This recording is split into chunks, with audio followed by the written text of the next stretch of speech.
মাহফিল এবং আলোচনা সভা আমাদের জন্য খুবই গুরুত্বপূর্ণ।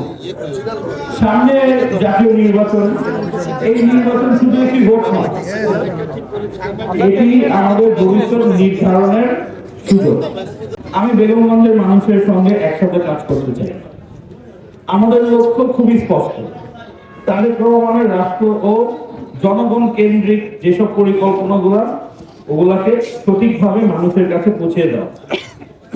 একই সঙ্গে অনলাইন এবং অফলাইন ছড়ানো অপপ্রচার এবং ভুয়া তথ্যের বিরুদ্ধে সত্য তুলে ধরার এটি আমাদের দায়িত্ব।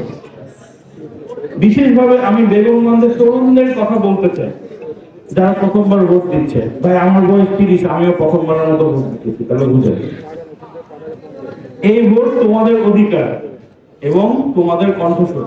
আমরাই পারবো, এই বেগমগঞ্জের তরুণরাই পারবে এসব পরিবর্তন কে সত্য করতে।